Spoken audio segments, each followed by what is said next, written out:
Good day mga minamahal naming isko at iska! I am Sir D from the College of Education and welcome to our first ever webinar for PUP students titled Ready, Set, Go! Gearing up for the new normal classroom setup. This is of course sponsored by the Office of the Student Services under the Office of the Vice President for Student Affairs and Services. So bakit nga ba tayo nandito? Well, malapit na ang pasukan. Pero ang tanong, gaano ka kahanda? Physically, emotionally, and mentally. Lalo na't first time natin ma-experience ang ganitong klaseng classroom setup sa ating sintang paaralan, ang PUP. At maaring habang nanonood ka sa video na ito, ay meron kang mga pangamba, mga katanungan, at mga alalahanin bago pa man magsimula ang ating mga klase. The fear of the unknown. We do not know what to do. We're lost. In fact, the top 3 concerns of students about online learning according to Barnes & Noble Education Incorporated, the lack of social interactions, the fear of not performing well academically, and the internet access not being strong or fast enough. At maaaring nakaka-relate tayo dyan, di ba? Another factor that we need to look into is the effect of this new classroom setup mentally. You know, there's a study conducted by Active Minds where they surveyed 2,806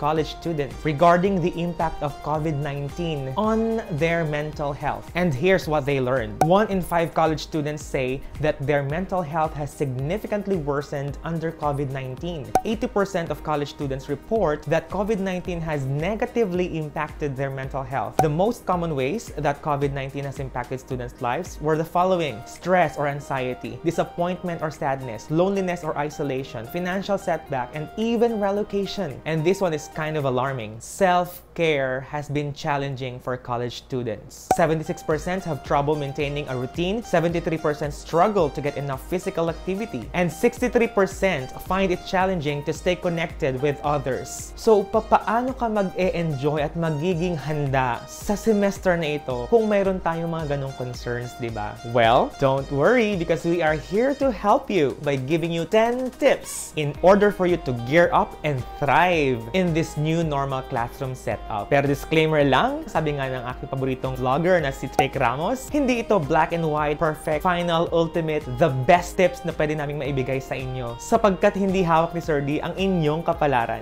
Gabay lamang sila, mayroon tayong free will, kaya gamitin natin ito. But these are the things that I practice based on my learnings and experiences, and this is not only for students actually. This can also be applicable to teachers. Kasi kung kayong mga estudyante naghahanda, kami rin mga teachers ay naghahanda para sa new classroom setup na ito. And I hope that this could help everybody. With that said, ready, set, go, let's begin!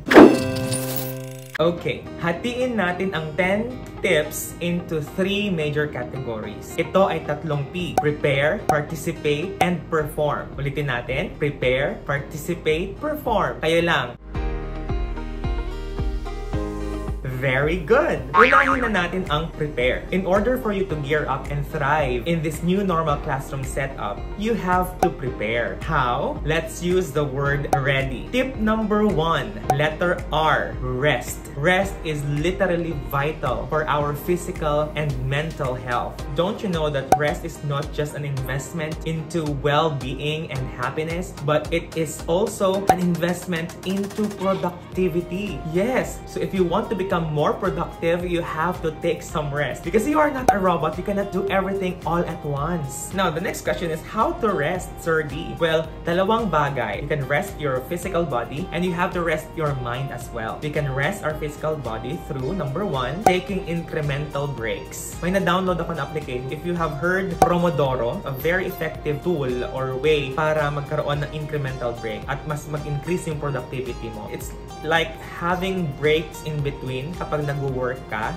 no? Kapag may mga ginagawa ka, for example, you are working on your module or the instructional materials or doing your assignments, doing your projects. Nako, very effective, no? Itong Pomodoro na ito. Another way to rest your physical body by taking a warm bath, get a massage, at kung nakakaluwag-luwag ka naman, try aromatherapy. You know, yung mga essential oils na tinatawag natin para mas makalm yung ating body. Another is resting your mind. We can rest our mind through, number 1, meditation. You know, meditation could encourage mindfulness and relaxation. So just being in the present, that's mindfulness. Another way to rest your mind is listening to instrumental music. Well, a lot of studies would tell you the benefits of hearing instrumental music. And lastly, how do we rest our mind? By getting an appropriate amount of sleep. Tulog-tulog din pag may time. Tayo mga Generation Z na tinatawag nila, naku, minsan hanggang madaling araw, di pa tayo tulog. Tama ba? 2 AM, gising na gising ka pa rin. But you see,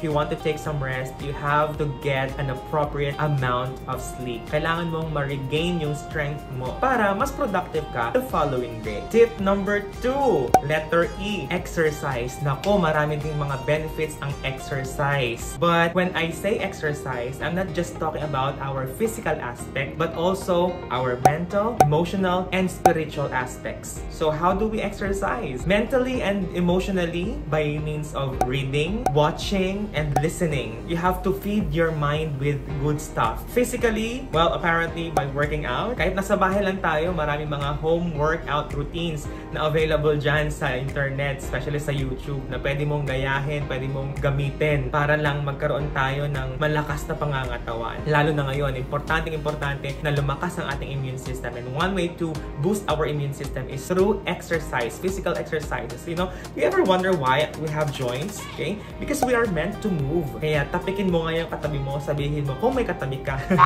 sabihin mo sa kanya, galaw-galaw din pag may time. And spiritually, by meditation, para magtagumpay tayo sa semester na ito, why don't we exercise mentally, emotionally, physically, and spiritually? Tip number 3, letter A, ask.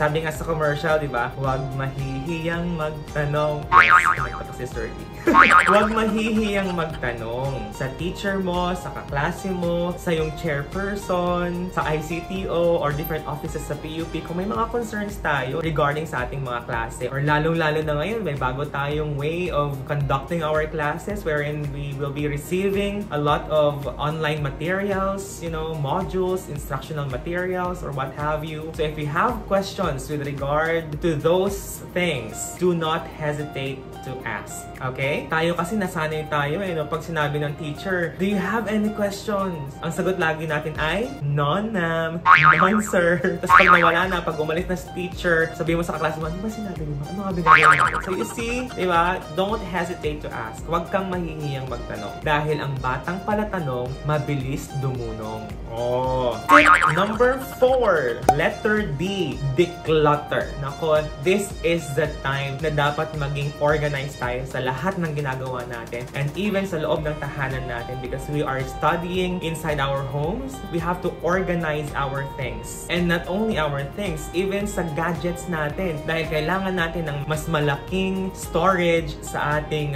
mga cellphones, sa mga laptop natin. So, try to declutter. Yung mga applications mo na hindi mo naman na nagagamit, pwede mo nang burahin yun. Yung mga files mo na hindi naman na importante, pwede mo na rin burahin yun at i-let go mo na. You have to learn how to let go. Minsan may mga bagay-bagay na kailangan na nating bitawan. Sometimes, we have to give up to grow up. Alam nyo, ang sabi ng mga experts, when we organize things and when we declutter things in our lives, it lets you avoid overthinking. O, diba? Nakaka-relate ka ba doon? Dami sa atin ngayon nag-overthinking because of what is happening around us. So, to minimize that, why don't you declutter? Why don't you organize your things?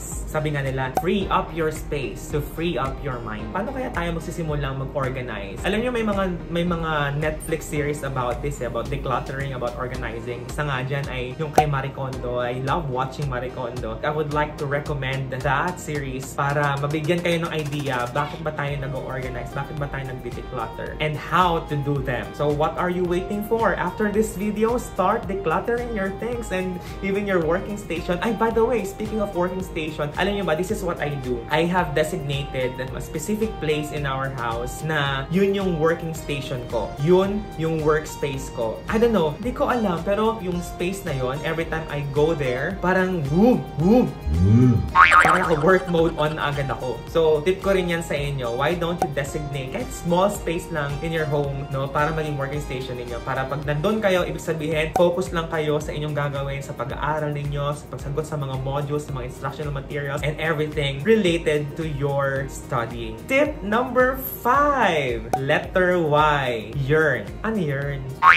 This is about mind setting. Set your mind to yearn. Yearn for new knowledge, skills, and attitude. You know, this is your desire to learn new things. Bakit ka ba nag-aaral? So, syempre, parang meron ka mga bagong matutunan, di ba? So, ang gawin mo para maging excited ka everyday pagising mo, sabihin mo, today is the day. I am gonna learn new things. I'm gonna acquire new skills. I'm gonna have new attitude. Ganern. So, that's it. That's how you prepare. Okay, proceed na tayo sa second P, and that is participate. In order for you to gear up and thrive in this new normal classroom setup, you have to participate. How? Let's use the word set. Tip number 6. S. Share. Nako, lalong-lalo na kapag ongoing na yung inyong online classes. Kailangan you learn how to share. Hindi ka lang dapat may pulot of the day, dapat meron ka ring dulot of the day. Ano ang ambag mo sa klase, di ba? Bagamat online setup na siya, but that should not give you a license para hindi ka na mag-participate, di ba? Para hindi ka na mag-share. How? You can share your thoughts, you can express your learnings to your teachers, to your classmates. You can use your chat boxes, di ba? Or FB Messenger man yan, or kung anumang platform ang gamit ninyo. In fact, kapag nag-share ka, minsan di mo namamalayan na yung pag-share mo ng learnings mo ay natututo din even yung teacher mo and yung mga classmate mo. O di ba? Napakagandang dulot nun. Pero,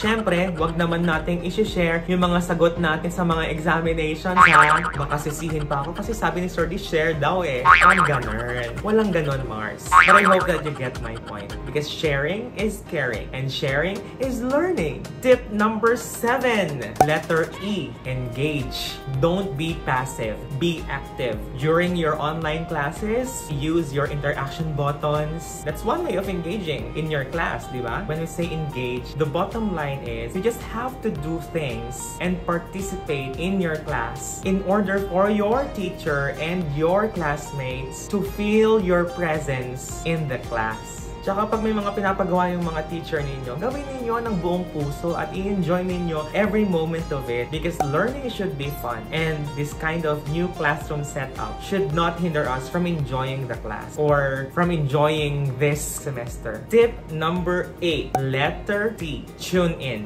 This is about the value of listening. Makinig ng mabuti sa mga sasabihin ng mga kaklase at ng iyong mga guro. You know, there are a lot of tips on how to develop your listening skills. You know, it's all over the internet. So why don't you try to look for tips on how to improve your listening skills? And another thing, by the way, can I ask you a favor? Because you may be having a hard time preparing for this new classroom setup. At ganun din kaming mga teachers. So if you encounter teachers na hindi naman ganun kaalam sa technology pa, you know, believe me, they are really trying their very best to cope with this kind of situation. So siguro kapag naka-encounter ka ng ganung teacher, try to understand them more and try to stretch your patience then. We are partners and we really have to work hand in hand. We have to work together para maitawid natin ng maayos at ng mahusay ang semester na ito sa kabila ng pandemyang ating dinaranas. Maaasahan ko ba kayo doon? Maraming salamat. Proceed na tayo sa panghuling P, and that is perform. And in order for you to gear up and thrive in this new normal classroom setup, you have to perform. How? Let's use the word go. Tama. Kasi nga, ready, set, go. So, tip number 9 na tayo. Letter G. Give your best. You know, this semester, in everything that you do, you have to give your best. It's the value of excellence. Ano ba ang excellence? Ang excellence, hindi pwede ang pwede na. Dapat pwedeng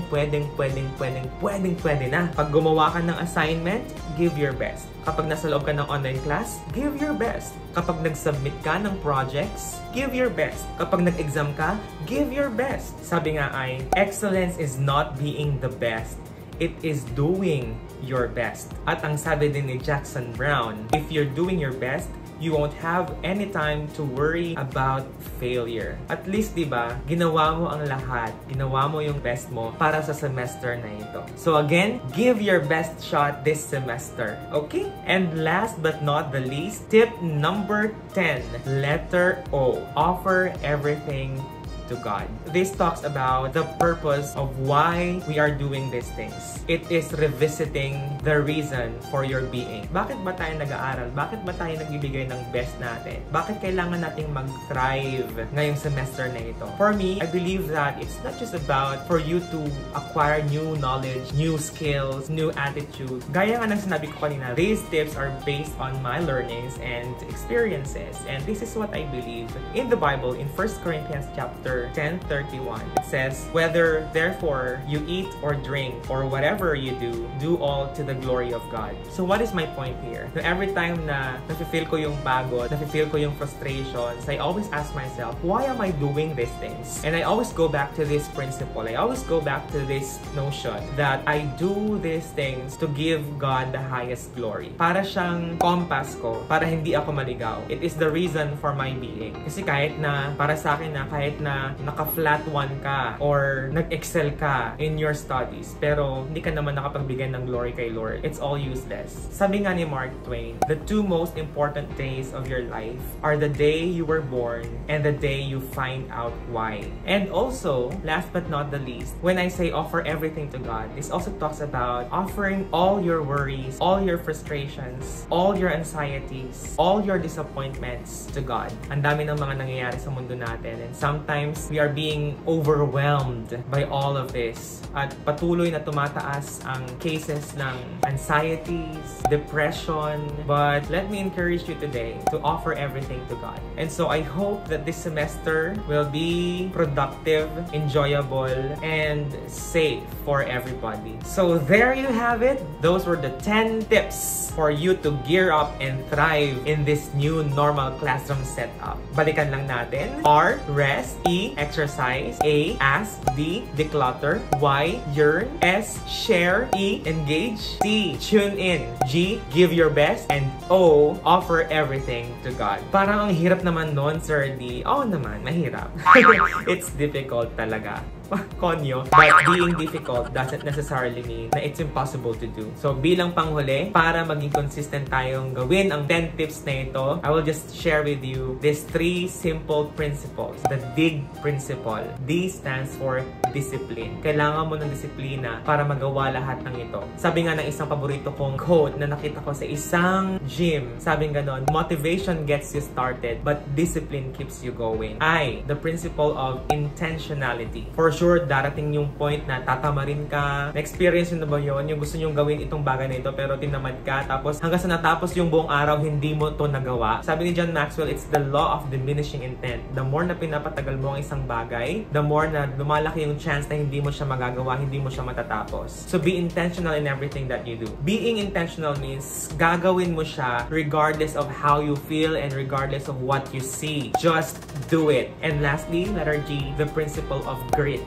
It's the power of passion and perseverance. It's the value of not giving up. Kapit lang. Kaya yan. Kayang-kaya natin yan. Kaya natin maitawid itong semester na ito together. May liwanag ang buhay, dadaloy din ang ginhawa. Ay, parang sa ano yata yun. Pero totoo naman, di ba? Makes sense. So, discipline, intentionality, and grit. There you have it. Sana nakatulong ang video na to para mas maging handa tayo sa nalalapit na pasukan. At kung kayo man ay may mga katanungan, just feel free to type your questions in the comment section of this video. And we will do our very best para sagutin ang inyong mga katanungan. Yon! So muli, ako si Sir D saying take care and God bless. Ready, set, go. Let's gear up and thrive in this new normal classroom setup. Aja, to God be the glory. Bye!